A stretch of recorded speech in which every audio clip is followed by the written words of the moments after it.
devotion unto him. Yes, sir. He don't want you serving any other God. Go ahead and read on. Lest thou make a covenant with the inhabitants of the land, and they go a whoring after their gods, and do sacrifice unto their gods, and one call thee, and thou eat of his sacrifice. See what I'm saying? You know, at least you do sacrifice unto their God, and one call you, and you do sacrifice. And we're going to find out Israel did that, because they did not follow the instructions. You know, all they had to do was do exactly as God told them to do, but they chose not to do it, and I'm going to show you that. Go ahead and read on. Verse 16. Go ahead. And thou take of their daughters unto thy sons, and their daughters go a whoring after their gods, and make thy sons go a whoring after their gods. Thou shalt make thee no molten gods. Now he said, and don't make you any molten gods. Let's go to Numbers chapter 25. And we're going to pick it up at verse 1. Numbers 25, and we're going to begin reading at verse 1. And I'm going to show you Israel did exactly what the Lord said not to do, and the Lord got angry, and I'm going to show you what he did to them on this occasion. Start reading at Numbers 25 and began reading at verse 1. Lord know what he was doing, but didn't nobody want to follow instructions like nobody wants to follow instructions today. Yes, everybody want to worship God according to their own passion. That's right. You know, I worship God my way, and you worship him yours, and I always ask the question, read that to me out of the Bible, where you can worship God your way. If you could, then everybody else will be doing something different. Pretty much like the world is doing today. Everybody that's calling themselves worshiping God today, they all got their own little way, though. This one say you can do it this way, and another one say you can do it that way, and then another one say you can do it another way. Right. Now, who is right? That is a question, isn't it? Yes, sir. So now, what everybody need to do is sit down and read the instruction manual, but don't nobody want to do that. Everybody want to do it according to their passion. Whatever you like, that is what you want to do. That is total foolishness. You understand what I'm saying? Because one man might decide one day, you know, I want to worship God by indulging in orgies all day, every day. Yes, sir. They did that. Yes, sir. Now another man said, well, you know, I just happen to have sticky hands. I just love to steal. That's right, brother. And another one want to lie all the time. So now then, what is the difference between, if that is your way of serving God, then what is the difference between you and the people of the world?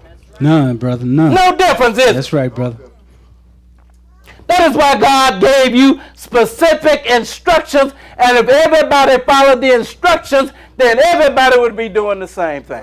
Instead of you saying, well, I'm going to have a convocation on the first day, and then you got some other people say, well, we have our convocation on the sixth day, which is a Friday. And then you get people that, like us, that follow the instructions. We say, no, we are going to do it on the seventh day because that is the day that God instructed it to be done. But everybody choose not to do that. Everybody wants to do it their way. Let's go to I'm going to show you Numbers chapter 25. Began reading at verse 1. You know, the Lord told Israel, he said, no, you know, I want you to tear down their images and all of that stuff, lest they become a snare unto you. And I'm going to show you what Israel did. God knew exactly what he was saying, but Israel is stiff-necked.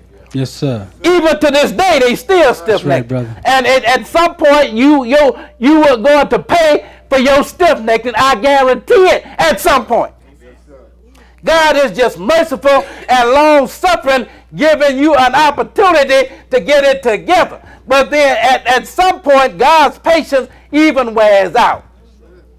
Start reading at Numbers chapter 25. Began reading at verse 1. Go ahead and read, brother. And Israel abode in Shittim, and the people began to commit whoredom with the daughters of Moab. Go ahead. And they called the people unto the sacrifices of their gods. See what he said? And the Lord said exactly. Then the Lord said Israel, they would do that. Yes, sir. And now Israel is doing that, isn't it? Brother. He said, now, and they called the people unto the sacrifices of their God. Go ahead and read. And the people did eat and bowed down to their God. See what Israel did? They did eat, and they started to bow down and serve their God. That's why the Lord said, destroy them all and don't have no dealings with them. Go ahead and read on. And Israel joined himself unto Baal Peor.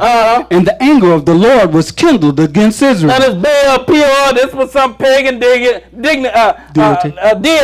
And then he said, and Israel joined themselves unto him, and the Lord's anger was kindled against Israel. Go ahead and read on. And the Lord said unto Moses, Go ahead. take all the heads of the people and hang them up before the Lord against the sun. Now the Lord was angry, didn't he? Yes, sir. He said, I want you to take all of the heads of the people and hang them up against the sun, you know, because they're done what I told them not to do. So look at what happened to them because they chose to be disobedient unto the Lord's command. Hang them up against the sun. Read. Finish that verse up. That the fierce anger of the Lord may be turned away from Israel. He said that the fierce, in other words, now, you know, I done exacted my pound of flesh. Now I am appeased. My anger is appeased. Yes, sir. Let's go to Ezekiel chapter 8. And we'll begin reading at verse 1. Ezekiel chapter 8, and we'll begin reading at verse 1. You know, this is Israel that we are reading about, and they are the church. You know, and we understand that everybody else that will become a part of what God said for Israel to do, they too are part of the church. But now this is Israel, and they are the church, and look at what they started to do. Almost before God could get the words out of his mouth good, they had started to do things that he said not to do, didn't he? Yes, sir. He said, don't make no sacrifice to their God before they even got in the land. He said, now, this is what I want you to do, you know, when you get into the land. But they couldn't even wait. Before they even got in the land, they started to do the stuff that God said don't do. Start reading at Ezekiel chapter 8. Now, this is when they had gotten into the land, and they were, you know, long after they had gotten into the land, and the nation had split up, 10 tribes, and kept the name Israel. 2 tribes kept the name Judah, and the 10 tribes, they started to set up their own high days and all that. They didn't deal with the ones that God had written in the 23rd chapter of Leviticus. They stopped dealing with them. They set them up some high days, and then God had it written in his law that all the priests had to come out of the tribe of Levi, and they just went and got anybody and made them priests. Yes, sir. So the Lord had the Assyrians to come and take them out of the land about 700 BC. Then Judah, they were still hanging around, but they didn't learn from what happened unto Israel, and they were still dealing in all of the things that God said for them not to do. Start reading at Ezekiel chapter 8, and we're going to begin reading at verse 1. This is when the Lord just about had enough of Israel now. Now he's going to deal on Judah here. Start reading at Ezekiel chapter 8, and we're going to begin reading at verse 1. Show you what Judah was doing. Go ahead and read. 8 and 1. Go ahead. And it came to pass in the 6th year, in the 6th month, in the 5th day of the month, as I sat in mine house, and the elders of Judah sat before me, that the hand of the Lord God fell there upon me. Now, you see what Ezekiel is saying? He said, you know, as I sat in my house, and all the elders of Judah, they sat before me, and the hand of the Lord was there upon me. In other words, the Lord is dealing with me here now. It's something that he wants me to tell Israel, tell the elders even. Go ahead and read. Then I beheld, and lo, a likeness as the appearance of fire, from the appearance of his loins even downward, fire, and from his loins even upward, as the appearance of brightness, as the color of amber. Go ahead. And he put forth the form of an hand, and took me by a lock of mine head, and the Spirit lifted me up between the earth and the heaven, and brought me in the visions of God to Jerusalem. Now he said he brought me into visions of God in Jerusalem, and he's going to show Ezekiel something here that Israel was doing. Go ahead and read on. To the door of the inner gate that looketh toward the north. There was the seat of the image of jealousy, which provoketh to jealousy. And behold, the glory of the God of Israel was there, according to the vision that I saw in the plain. Now I want you to skip down to verse 13 and continue read. He said also unto me, go ahead. Turn thee yet again, and thou shalt see greater abominations that they do. Now he had already showed Ezekiel some